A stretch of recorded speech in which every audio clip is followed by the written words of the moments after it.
আশুলিয়া গাড়ি থামিয়ে ডাকাতি করার সময় অস্ত্রসহ হাতে নাতে এক ডাকাত গ্রেপ্তার।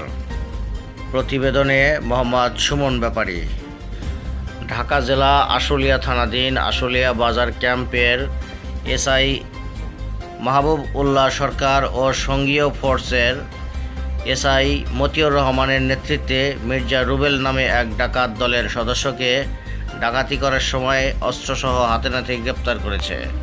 বৃহস্পতিবার 9 অক্টোবর 2025 তারিখে রাত 9 ঘটিকার সময় আশুলিয়া থানাধীন পলমল মোড় হইতে সদরপুরের দিকে যাওয়ার পথে গরিপুরস্থ পলমল গার্মেন্টসের পাশে সদরপুর রোড নাসরাল নার্সারির সামনে পাকা রাস্তার উপরে পৌঁছালে পুলিশের গাড়িকে 8 থেকে 10 জনের একদল ডাকাত রাস্তার গাছ ফেলে বাধা প্রদান করলে জীবনের ঝুঁকি নিয়ে 3 ফোর্স সহ দ্রুত গাড়ি থেকে নিচে নামলে ডাকাত দলের সদস্যরা গুলি করতে করতে পশ্চিম দিকে যেতে থাকে। পরে সঙ্গীয় ফোর্সের সহায়তায় ঘটনাস্থলে ডাকাত দলের এক সদস্যকে গ্রেপ্তার করতে সক্ষম হয়।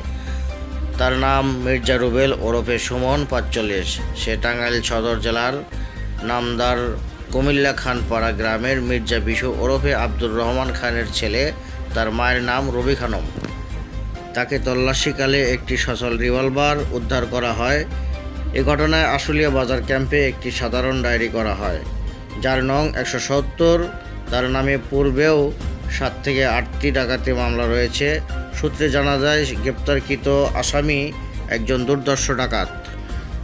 ধৃত আসামিকে জিজ্ঞাসাবাদ করা হলে নাম ঠিকানা প্রকাশ করে এবং আসামি সহ অজ্ঞাতনামা আসামিরা একত্রিত হইয়া এলাকায় ডাকাতির প্রস্তুতি গ্রহণ করতেছিল বলে মর্মে স্বীকার করে। তার সহযোগী অজ্ঞাতনামা আসামিদের নাম ঠিকানা সম্পর্কে জিজ্ঞাসাবাদে পুলিশের কাছে সুনির্দিষ্ট কোনো তথ্য প্রদান করে নাই। এ ব্যাপারে আশুলিয়া বাজার ক্যাম্পের এসআই মাহবুব উল্লাহ সরকার প্রতিবেদককে জানিয়েছে, অজ্ঞাতনামা আসামিদের বিরুদ্ধে নিয়মিত মামলা রুজু করে আইনগত ব্যবস্থা গ্রহণ করা হবে বলে তিনি